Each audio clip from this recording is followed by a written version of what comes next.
Hi my dear குட்டீஸ் and friends, welcome to Sana corner. இன்றைக்கி ஒரு குட்டியாக ஒரு ஐடியா கிறிஸ்மஸ்க்காக ஒரு டோரண்ட் பண்ண போகிறோம். அதுக்கு வந்து இந்த மாதிரி நியான் கலர் பேப்பர்ஸ் எல்லாம் கொஞ்சம் எடுத்திருக்கேன். இது வந்து ரொம்ப அழகாக இருந்தது. இதில் வந்து 100 ஷீட்ஸ் இருக்கும். நியான் கலர்ஸ்னே வெளியே எழுதியிருக்கும்.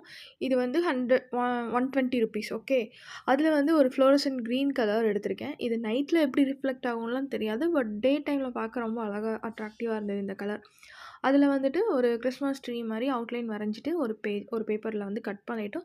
ஸோ அதே வந்து ரிப்ளிகா வச்சுட்டு ஒரு பஞ்ச் ஆஃப் பேப்பர்ஸ் வச்சுட்டு கட் பண்ணி எடுத்துட்டிங்க அப்படின்னா ஒரே டைமில் 4-5 ஷீட் வந்து நம்மளுக்கு கிடச்சிரும்.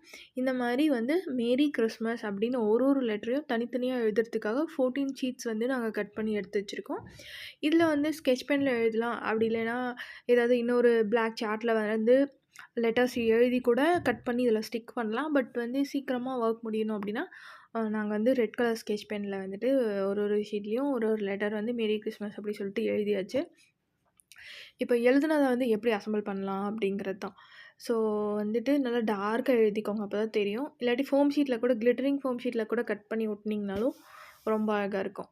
ஓகே, நாங்கள் வந்து இப்போ ஸ்கெட்ச் பென்லேயே எழுதி முடிச்சாச்சு. இதுக்கு மேலே வந்து ஒரு குட்டி ஸ்டார் இருந்தால் நல்லாயிருக்கும்ல. அதுக்கு வந்து எல்லோ கலர் ஃபோம் ஷீட்டில் ஒரு குட்டி ஸ்டார் மாதிரி வரைஞ்சி அதை கட் பண்ணியாச்சு. கட் பண்ணிவிட்டு இதே மாதிரி ஒரு லெட்டர்ஸ்க்கு மேலேயும் ஒரு குட்டி ஸ்டார் வைக்கணும். அதுக்கும் வந்துட்டு நாங்கள் கட் பண்ணி எடுத்தாச்சு. எடுத்துகிட்டு ஒன்றுக்கு மேலேயும் வந்து வச்சுருங்க. அந்த சைஸ்க்கு ஏற்ற மாதிரி அழகாக இருக்கா அப்படின்னு, சின்னதாக க்யூட்டாக இருக்கா அப்படின்னு பார்த்துட்டு நாங்கள் அசம்பிள் பண்ணியாச்சு. அதுக்கப்புறம் வந்து ஃபெவிகால் ஆர் ஹாட் க்ளூ போட்டுட்டு இதை வந்து அப்படியே ஒட்டிடலாம். ஸோ ஹாட் க்ளூ போட்டுட்டு ஒட்டினதுக்கப்புறமா வந்துட்டு அவங்கக்கிட்ட வந்து சாட்டன் ரிப்பன் இருந்துச்சுன்னா அதில் கனெக்ட் பண்ணலாம்.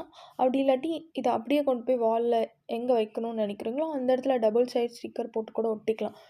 நான் வந்துட்டு சாட்டன் ரிப்பன் இருந்துச்சு, அதனால் வந்து இதில் அப்படியே வைக்கிறேன். ஏன்னா இது நெக்ஸ்ட் இயர் கூட நம்ம அப்படியே எடுத்து வச்சுக்கலாம், திருப்பி எடுத்து அசம்பிள் பண்ணிக்கலாம். அடுத்து ஒரு fluorescent pink colour satin ribbon இருந்தது, அதில் வந்து மேரி கிறிஸ்மஸ் அப்படிங்கிறதையும் ஒட்டியாச்சு. இதை வந்து வாலில் இல்லை டோர்லலாம் இப்படி டோரன் மாதிரி போடலாம். இன்னும் நாங்கள் அசம்பிள் பண்ணலை. சின்ன சின்ன கிராஃப்ட்ஸாக பண்ணி எடுத்து வச்சுட்டு கிறிஸ்மஸ்க்கு நாள் தான் வந்து ஃபுல்லாக வந்து அசம்பிள் பண்ண போகிறோம். அதுக்கு முன்னாடி நான் உங்களுக்கு இப்படி மாட்டி காமிச்சிருக்கேன், இப்படி வச்சா நல்லாயிருக்கும் அப்படின்னு சொல்லிட்டு. இது வந்து நேற்று பண்ண கிராஃப்ட்டு.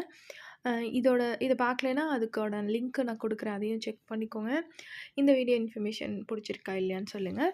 பிடிச்சிருந்தா லைக் பண்ணுங்கள், கமெண்ட் பண்ணுங்கள், ஷேர் பண்ணுங்கள். நெக்ஸ்ட் வீடியோவில் பார்க்கலாம். Advance merry Christmas.